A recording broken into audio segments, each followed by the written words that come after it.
नमस्कार दोस्तों, the political show channel में आपका हार्दिक स्वागत है। मैं रवि सिंह आपके सामने प्रस्तुत हूं आज एक नए मुद्दे के साथ। देश में आर्टिफिशियल इंटेलिजेंस को लेकर एक इम्पैक्ट समिट का आयोजन 16 फरवरी से 20 फरवरी के मध्य में दिल्ली में भारत मंडपम में आयोजित किया जा रहा है। इसी बीच एक ऐसी घटना हम सबके मध्य में घटित होती है जिसने इस देश के यूनिवर्सिटीज, कॉलेजेस, विशेष रूप से प्राइवेट यूनिवर्सिटीज और कॉलेजेस में रिसर्च को लेकर के एक बार फिर से सवाल या निशान खड़े कर रखे हैं। सवाल है, क्या इस देश के यूनिवर्सिटीज और कॉलेजेस रिसर्च के नाम पर अभी भी सक्षम नहीं है, या सरकार के द्वारा फंडिंग देने के बावजूद हम तकनीक रूप से नए रिसर्च और प्रोडक्ट्स नहीं कर पा रहे हैं? जानेंगे इस मुद्दे में गहराई से विश्लेषण।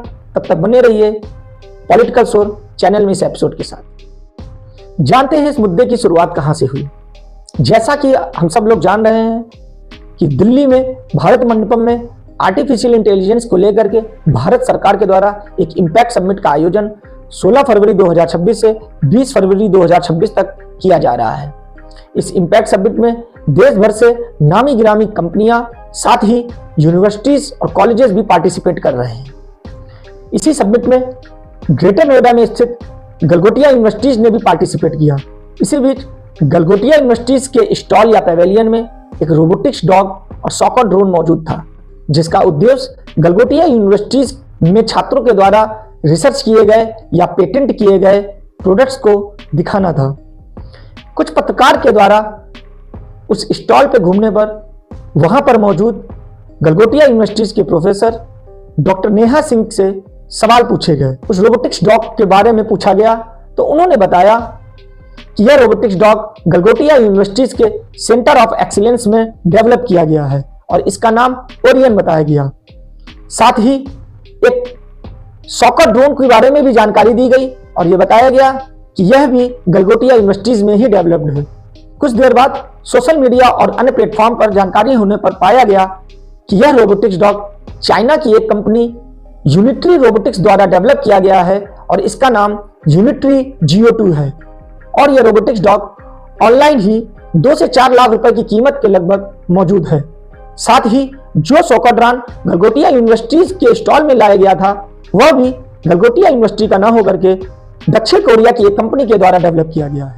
थोड़ी ही देर बाद यह घटना सोशल मीडिया और अन्य मीडिया के माध्यम से पूरे देश में फैल गई। ये गलगोटिया यूनिवर्सिटीज को इसमें भारी क्रिटिसिज्म का सामना करना पड़ा। सरकार ने गलगोटिया यूनिवर्सिटीज के स्टॉल को AI इम्पैक्ट समिट से हटाने का निर्देश दिया।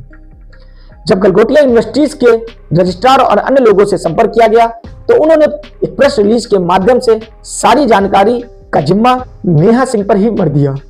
गलगोटिया यूनिवर्सिटीज के द्वारा इस प्रकरण पर माफी मांगी गई और यह कहा गया कि जो रिप्रेजेंटेटिव वहां पर मौजूद था वह इनफॉर्म था और उसे इस प्रोडक्ट के टेक्निकल जानकारी के बारे में अभाव था।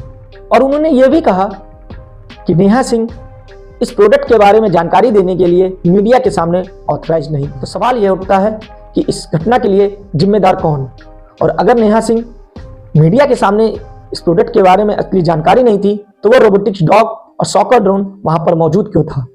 और तो दोस्तों, एक सवाल हम सबके मन में है कि इस देश में प्रतिष्ठित यूनिवर्सिटीज और कॉलेजेस होने के बाद भी रिसर्च के नाम पर हम लोग अभी इतने पीछे क्यों हैं, और किस प्रकार से रिसर्च और इनोवेशन को हमारे देश में बढ़ावा मिल सकता है? रिसर्च को प्रमोट करने के लिए हमको क्या करना चाहिए, जबकि हाल ही में भारत सरकार ने लगभग 1 लाख करोड़ रुपए का फंड रिसर्च डेवलपमेंट और इनोवेशन के लिए रिसर्च डेवलपमेंट इनोवेशन योजना निधि को मंजूरी दी है, जिसका उद्देश्य अगले 15 वर्षों तक निजी क्षेत्र में रिसर्च को प्रमोट करना है।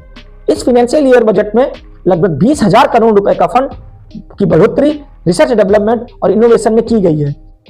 रिसर्च और इनोवेशन को बढ़ाने के लिए हमको क्या प्रभावी कदम उठाने चाहिए? सबसे पहले यूनिवर्सिटीज और कॉलेजेस और हायर एजुकेशन इंस्टीट्यूशंस में ग्रेड सिस्टम को न प्रमोट करके रिसर्च और इनोवेशन को ज्यादा प्रमोट किया जाना चाहिए, ताकि संस्थान में रिसर्च और अनुसंधान ज्यादा प्रभावी हो सके। हर यूनिवर्सिटीज और कॉलेजेस में एक रिसर्च इंटीग्रिटी ऑफिस जरूर होना चाहिए जो चेक करे कि कोई भी क्लेम फॉल्स ना हो। साथ ही अगर कोई टेक्नोलॉजी हमारे देश में किसी अन्य देश से ली जाती है या अडॉप्ट की जाती है तो उसे कोलैबोरेशन या केस स्टडी के तौर पर बढ़ावा देना चाहिए, न कि ओरिजिनल इन्वेंशन के तौर पर दिखाया जाए। हर यूनिवर्सिटीज में स्टूडेंट्स को पेटेंटिंग और ओरिजिनल रिसर्च के लिए तैयार करना चाहिए, न कि रीब्रांडिंग के तौर पर। मीडिया से बातचीत करने से पहले एक फैक्ट चेक ट्रेनिंग भी दी जानी चाहिए, ताकि मीडिया के सामने कोई मिसकम्युनिकेशन ना हो। नेशनल एजुकेशन पॉलिसी 2020 में रिसर्च और इनोवेशन को बढ़ावा देने पर जोर दिया गया है, तो इसके लिए चाहिए कि हर यूनिवर्सिटीज या कॉलेजेस में मल्टी डिसिप्लिनरी रिसर्च और इंडस्ट्री एकेडमिक पार्टनरशिप पर ध्यान हो, ताकि टेक्नोलॉजी और डेवलप हो सके, रिसर्च और इनोवेशन ज्यादा बढ़ सके। द पॉलिटिकल सोर्स चैनल आपसे भी निवेदन करता है कि आप अपने कमेंट और संदेश के माध्यम से हमको जरूर बताएं कि इस देश में रिसर्च और इनोवेशन किस तरह से आगे बढ़े, और उसको प्रमोट करने के लिए हमें क्या इफेक्टिव कदम उठाने चाहिए, जिससे कि हमारे देश में नई नई टेक्नोलॉजीज डेवलप हो, नए नए पेटेंट डेवलप हो, साथ ही रिसर्च और इनोवेशन को बढ़ावा मिल सके। मिलते हैं एक नए मुद्दे के साथ, एक नए घटना के विश्लेषण के साथ। देखते रहिए द पॉलिटिकल सोर्स। आज के लिए बस इतना ही। नमस्कार।